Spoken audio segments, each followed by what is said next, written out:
രാഹുൽ മാങ്കൂട്ടം ഒളിവിൽ നിന്ന് പുറത്തേക്കെന്നാണ് പലരും പറയുന്നത്. കഴിഞ്ഞ ദിവസം പാലക്കാട് എത്തി അദ്ദേഹം വോട്ട് രേഖപ്പെടുത്തി. പിന്നീട് അദ്ദേഹം മാധ്യമങ്ങളോട് പല കാര്യങ്ങളും സംസാരിച്ചു. എനിക്കെതിരെ ആരോപണങ്ങൾ ഉന്നയിക്കുന്നവർ അവർ ശരിയാണോ എന്ന് ആദ്യം ചിന്തിച്ചിട്ട് വേണം എനിക്കെതിരെ ആരോപണങ്ങൾ ഉന്നയിക്കാൻ എന്നുള്ള തരത്തിലൊക്കെ അദ്ദേഹം സംസാരിച്ചു. പിന്നീട് മാധ്യമങ്ങൾക്ക് അറിയേണ്ടിയിരുന്നത് അദ്ദേഹം ഇനി പാലക്കാട് വിട്ടു പോകുമോ എന്നുള്ളതാണ്. ഈ കോടതി വെറുതെ വിട്ടാലും അല്ലെങ്കിൽ കോടതി ജാമ്യം അനുവദിച്ചാലും ചില മാധ്യമ പ്രവർത്തകർ പറയുന്നത് ഇവരൊക്കെ കോടതിയൊന്നും അല്ല ഞങ്ങളാണ് വിധിക്കുന്നത്. രാഹുൽ മാങ്കൂട്ടം അടക്കമുള്ള ഇതിലെ വിഷയത്തിലൊക്കെ പ്രശ്നം അല്ലെങ്കിൽ ഇവർ തെറ്റുകാരാണ്. ഇപ്പൊ റിനി ആൻഡ് ജോർജ് എന്ന് പറയുന്ന ഒരു പെൺകുട്ടി അല്ലെങ്കിൽ ഒരു സ്ത്രീയാണ് ആദ്യം രാഹുൽ മാങ്കൂട്ടത്തിനെതിരെ ആരോപണം ഉന്നയിച്ചുകൊണ്ട് വന്നത്. പക്ഷെ അവർക്ക് പരാതിയില്ല.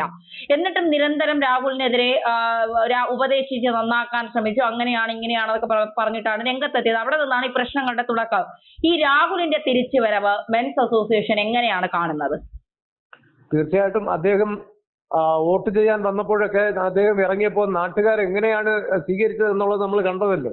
അപ്പോൾ വലിയൊരു ജനക്കൂട്ടം തന്നെ അദ്ദേഹത്തെ ആനയിച്ചു കൊണ്ടുവരുന്ന ഒരു അവസ്ഥയാണ് നമ്മൾ കണ്ടത്.